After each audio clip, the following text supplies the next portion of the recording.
Before you were born, books were written. Your life was written in a book, how it's supposed to be according to the design of the Lord. Then another book is being written now on how you are fulfilling the will of God in your life. And judgment for the believer is comparison of both books. In the second book, my understanding is that they are not writing your errors. They are not writing your mistakes. Because the first book did not say the mistakes you should not make. The first book talks about the Christ-like development you will achieve at each phase of life and the work you will do for God in each phase of life. So the second book is being written to see how you are cooperating with the leadings of the Spirit, the arrangements of God around you to make sure that the book is fulfilled. So what is written here is how you are fulfilling the things in the first book. He says, what about sin? Like I said before, there are not too many things you can do. When you are busy sinning, you are not busy doing righteousness. I don't know, are you getting my point? So sin denies you that glory. Whether they write it down or not, you are losing. The effort you use in walking in sin was supposed to be used in fulfilling the will of God for your life. So you will end up not fulfilling. Time will not allow me to show all the scriptures. But Jesus said it like this. The one that was busy eating, drinking, and maltreating the other servants was not found doing what he was supposed to be doing. It's the reason why Jesus does not tell us when he's coming. You know why? Blessed is the servant who the master finds so doing.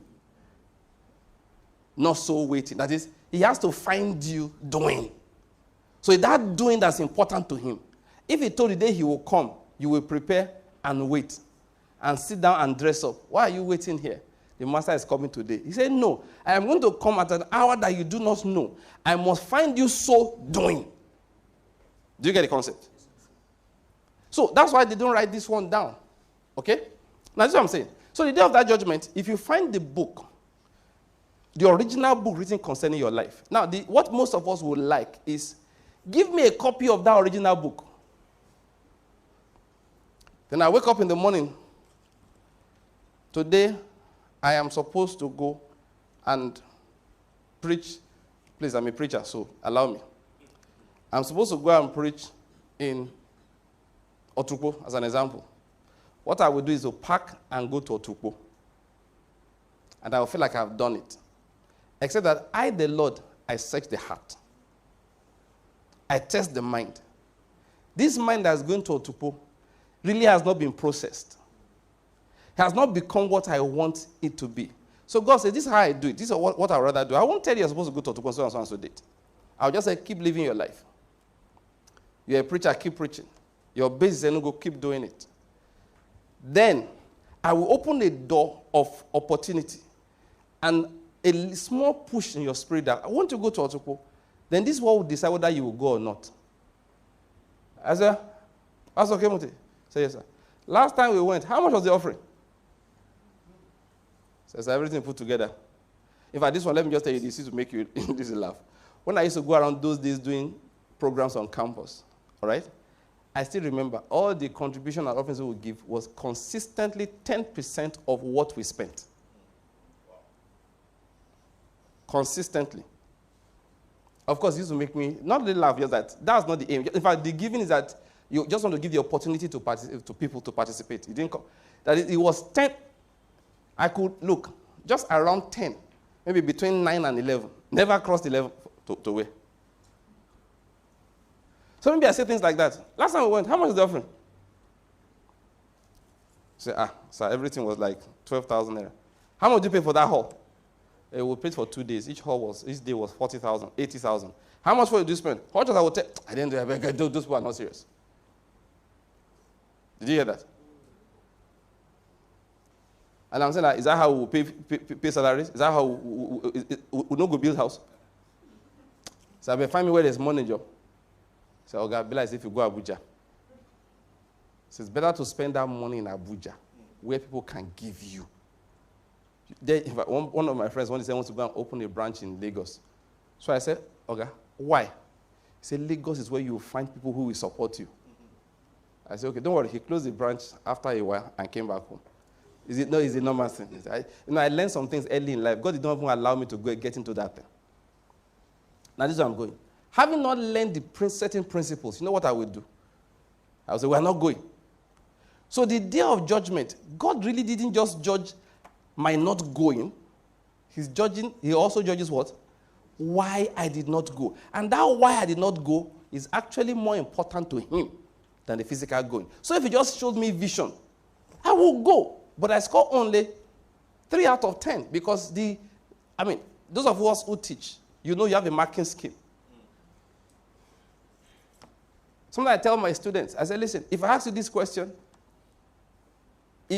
if I try to encourage them, listen when I'm talking. Just some people just like, give us your slides, your PowerPoint, your slides.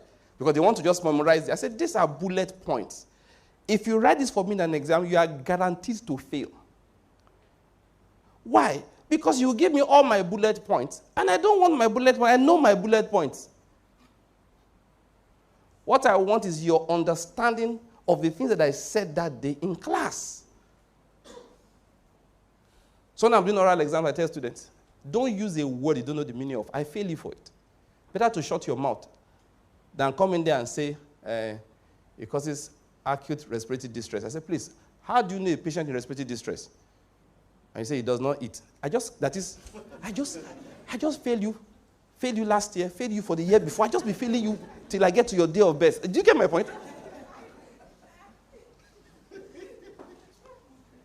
So I said to them, please, don't use words you don't know the meaning of. It offends me.